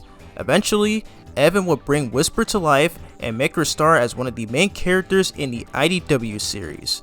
First off, her introduction was fairly good, though I do wish they expanded on her personality a little more. And much like Tangle, not a whole lot about her past is explained, but we do get a few hints to that. Like how Silver explains that she had provided occasional support for the Resistance, but was still reliant on working solo, and how she attempted to smash Eggman's computer with a strained look on her face. Yeah, I agree with Sonic here. Something must have happened to her very badly before the events of the comic. Thankfully, she does have her own miniseries with Tango where it explains her entire backstory, which I will be reviewing as well. Another cool thing about Whisper is her design. I really like it, and it totally fits her personality and characteristics, and how it came from Japanese culture, and how she was inspired by other fictional characters, which was stated by Evan herself. It's also intriguing how one of the custom avatar characters made in Sonic Forces is the reason for her current design. In my issue 1 review, I have mentioned how the Mobians who fought against the bandits to protect the Resistance resemble the ones from Forces, and it definitely seems like Whisper is one of them, which is another reason why this comic takes place after the events of that game. That's probably what also makes her a cool designed character. And another interesting thing about Whisper is her personality. While it isn't expanded much in this issue, they still did a good job with her portrayal in her debut appearance, and they even give a few hints that she's actually more capable than we realize, at least so far anyway. The way she introduced herself was a bit confusing at first, so I don't blame Silver for assuming she was speaking low, but her name is essentially based on her silent personality because she is usually always whispering. I'm not sure why that is. Maybe she might be shy, she might be antisocial. None of that is explained either. And the fact that she's usually alone during her missions could be similar to other characters like Knuckles and Blaze, where they're normally independent, and maybe also Silver as well, which she never realizes. Also, I find it really cute how she has Wisp supporting her, allowing her to use their powers in a level that's even stronger than an average Wisp-on, according to Sonic. But yeah, it's nice to see the Wisps again, especially with a new character. I still don't know why these aliens get so hated. But hey, the Sonic fan base just loves to have different opinions. Oh yeah, and one more thing about Whisper is that she only opens her eyes once in this whole issue. Throughout the majority of her appearance, and assuming while she still had the mask on, her eyes are always closed, yet she's always aware of what she's doing. It's pretty cliche for fictional media, where you have characters like Brock from Pokemon or Majin Buu from Dragon Ball who do the same thing with no in-universe reason why they do. As a kid, I've always questioned why they always have their eyes closed, and to this day, as an adult, I still never understood this trope or why the artist made this kind of decision, but these days, I find it more humorous than anything else. Case in point, Whisper is another great addition to IDW Sonic's cast of characters. She's another one of my favorites in this series, and I look forward to her future roles in this comics run. Next highlight are the references, allusions, and callbacks. First, the base that Sonic, Silver, and Whisper infiltrate is based on Arsenal Pyramid from Sonic Forces. I'm guessing it's possible Eggman might have likely made another one, but that's just my theory. Second, Sonic goes, "Way too slow! Come on, step it up!" This line is based on his taunts from Super Smash Bros. Brawl, which was the first game in that respective series that features Sonic as a playable character. Even IDW knows that game handled Sonic at his best. Third, the way Silver introduces himself is similar to his Archie counterpart, where he saves Sonic from an Iblis creature. Speaking of Archie, I've been wanting to read the Silver Saga from Sonic Universe for so long now, but unfortunately, I cannot find a copy of it without it being so pricey. It's a shame because that's probably the closest we can ever get to Silver having his own game. Fourth, and I don't know if this counts, but this entire base they infiltrate reminds me of the second episode of Sonic X, where Sonic entered a similar base in order to save Cream and Cheese. Even the doors look really similar. The nostalgia is kicking in right now. And fifth and last one is E107 Theta, which is a spoof of E105 Zeta from Gamma's version of Hot Shelter from Sonic Adventure. Interesting fact about this one. This robot was actually originally going to appear in issue 258 of Archie Sonic, but was scrapped and replaced with E106 Ida due to legal issues, and reasons for that being done by... this creep. Yeah, I'm not even gonna mention his name. But yeah, that's the main reason. And one thing I found out about this while researching as I was writing the script, there is already a version of Ida that appeared in the flashback from issue 5, which uses Zero's design.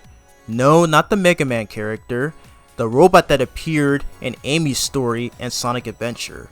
I had no idea about this, and I admit that I did forget to mention his appearance during my review of that issue, but it's nice, I guess. So for this issue, I am giving it an 8 out of 10. Fantastic storytelling, no pacing issues, Silver being the main star again, a fairly good introduction to Whisper, the references still being spot on, the fight scenes still being incredibly fun to watch as always, and this ending setting up the events of the next arc. And of course, Silver going, "Oh crap!" That'll never not be funny. Ian Flynn cooked once again with his writing. Now it's time to discuss the variant covers for this issue. And we're once again back to only having 2 variant covers, but at this point it's typical for IDW, so this segment will be pretty short. First off, we have cover B, which kinda gives me some Terminator vibes. It displays Whisper seeing Sonic through her mask scope. It appears that it's taken from a different perspective than cover A, as it uses the same drawing of Sonic from that cover as part of the reflection in Whisper's scope. Feels kinda lazy. It would have been better if he was redrawn to make him more believable. Just some minor criticism about this cover, but it's still not too bad. Like the main cover, this was drawn by Evan Stanley and colorized by Matt Herms. Next and last one is the RI cover, which is much better than cover B, showing Sonic and Silver in an outside setting. It appears that it might be some sort of a desert area they're in, as we've had tons of levels with that type of setting in multiple games. Also, I love the amount of contrast with these wave looking things behind them. It's so beautiful. Being the 8th variant cover she has made, Nathalie Fordrine has delivered another masterpiece. Looking forward to seeing her next one for the next issue. So yeah, the alright cover is easily the best one of the two, and it's definitely one of my favorite IDW Sonic covers of all time. But cover B just feels a little flat in comparison, but not terrible either. So that's the end of my IDW Sonic issue 8 review. It continues to show what made IDW Sonic so great. We finally got to see Silver in action, got a decent introduction to the new character Whisper, and it retains its fantastic storytelling. It's now 2025, and this is my first comic review video for the year, not counting the compilation video of the first 4 issues that I uploaded recently. I plan on reviewing a lot of IDW Sonic issues this year, but I can't guarantee I'll be able to catch up to the latest issue, as at the time of this video, this series is about to release its 76th issue next month. So it's gonna be quite a long time before I get to that. Anyways, if you made it this far in the video, thank you so much for taking the time to watch this whole review. Next time we will be taking a look at issue 9, where we'll begin one of my favorite arcs ever in the comic, the battle for Angel Island. Super excited for this, as I cannot wait to share my thoughts with you all because it is so good. Anyways, thank you all for watching. I'm Bronto75, and I'll see you in the next review.